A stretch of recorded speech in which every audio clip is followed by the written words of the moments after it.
Rabbi Yisroel David from the Turei Karta, Jews United Against Zionism. We came with a delegation of rabbis here to this global conference for Palestine, for Free Palestine, and this is basically a great opportunity to be at such a phenomenal gathering. What is the main purpose of your visit, and also what is the main reason that you have accepted the invitation to join the event?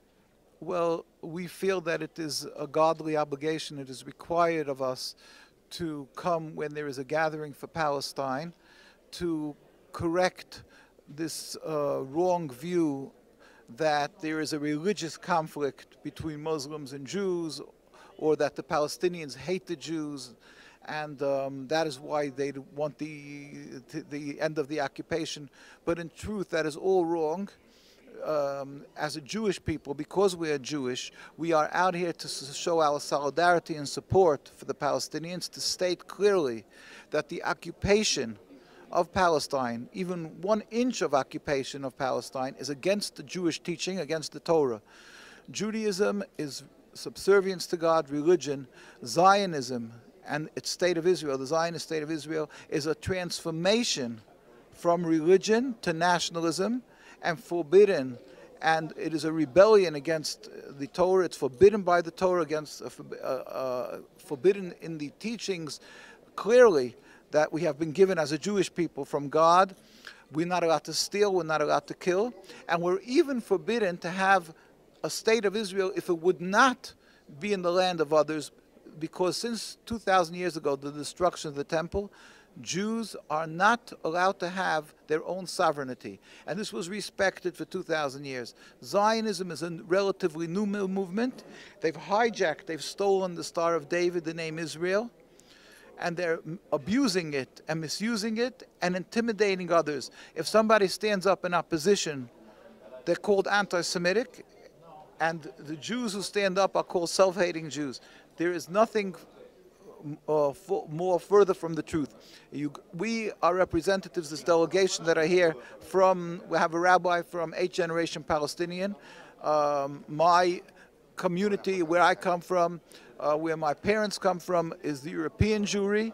We live in the United States in New York. The world Jewry states clearly that because we are Jews, because we are practicing the religion, we stand in solidarity with the Palestinians, and we say that we do not accept the existence of the State of Israel. This has to be voiced here, where they're starting a global movement for the return of the Palestinians, that the world should hear, and they should not dismiss this conference, and this we hope will be a catalyst for a free Palestine, that they should understand that they were duped, they were fooled by the Zionists, and that it's not true what they're saying they represent Judaism. It's representing a nationalist, selfish, flawed movement that was opposed by the Jewish leadership, by the rabbis in Palestine and the world. In fact, I carry documents with me. This is called Traditional Torah Opposition to Zionism. In 1947, a year prior to the ratification of the State of Israel by the United Nations, the chief rabbi of Palestine went with a delegation of rabbis to the United Nations leadership, and I'm quoting him. He said, "We furthermore wish to express our definite opposition to a Jewish state in any part of Palestine." And this is, it's in the United Nations records. We put out a book called The Struggle, Pictorial History of the Struggle of Orthodox Jewry Against Zionism, and you can even see in there the pictures where Rabbi Dushinsky is meeting with the leaders of the United Nations. So this is clear. Invariably, the more the religious Jews community around the world, from Jerusalem, Al-Quds, to Australia, to New York, London, and even in the pockets in the Jewish communities that are very religious in South America, in Latin America. In Argentina, there's a community that the chief rabbi of Palestine helped create. They're all very strongly anti-Zionist. They're afraid to speak up, many of them, because of the intimidation and the attacks of the Zionists. In Palestine, you can see we have, none of our rabbis are militants, we don't carry arms, and you can see they're standing up, speaking against the occupation, and they're brutally beaten. And you can look at our site, nkusa.org, you will find books and books of this, how they're brutally being beaten every day since the existence of the state and even before, because they're speaking up against the occupation. Therefore, many Jews, as are other people, afraid to speak up. They're afraid because of the attacks, the vicious attacks. Our lives have been threatened, and in Palestine, as we showed you that picture, although we have tens of thousands demonstrating, as you see here, this is, let's say, for instance, by the White House, tens of thousands of Jews demonstrating. I'm sure you never saw these pictures. The world doesn't know. This was when Netanyahu came to visit President Obama. Tens of thousands went out to demonstrate. We do this in New York, around the world. And all you'll see is that in Palestine, they stand there with guns, and we're never militant again. This is in New York in front of the Israeli embassy, tens of thousands demonstrating. What you do see is that in Israel, they're brutally beaten.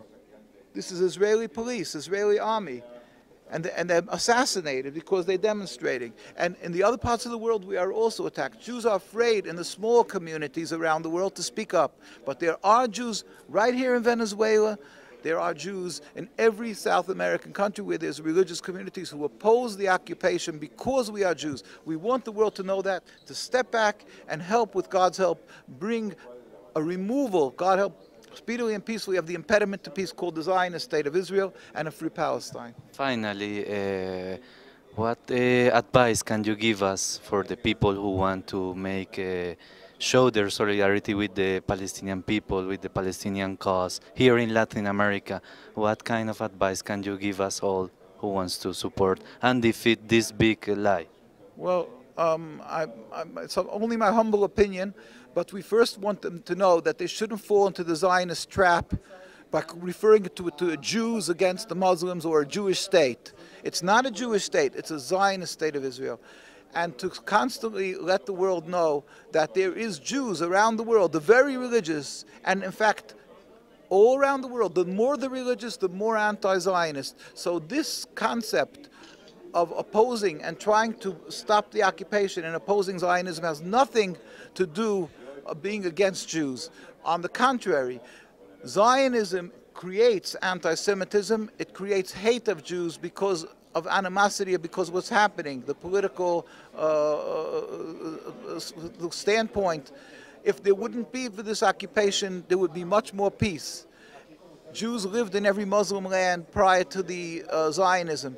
This should be happening today. Because of this misunderstanding, there's a mistrust because of Jews are being equated with Zionism. So people here should be standing up and saying, no, we want peace for Jews. We want to stop the hate. And the way to do that is to remove this foreign object, this foreign movement called Zionism, and then Jews can live, as history attests, Jews can live together with Muslims as we've had in Palestine. In fact, as Jews, we are required to show our gratitude to the Muslim countries and to the Palestinian people for giving us a home through many trials and tribulations, by the Inquisition, by the Crusade, and even by World War II. So this is the way it should be approached, I think, with God's help. And if the world would be forced to look at it like that, they'll realize they've been duped, they've been fooled, and they'll realize, just like in South Africa, when South Africa existed, there was the apartheid. People said that you couldn't bring an end because there would be this terrible war between the blacks and whites. But then they brought an end to it. And today everybody understands that it is totally flawed, the apartheid, and everybody understands that we can live together in peace. Okay, thank you very much, and you are really welcome. Thank you. God bless. Gracias. Thank you.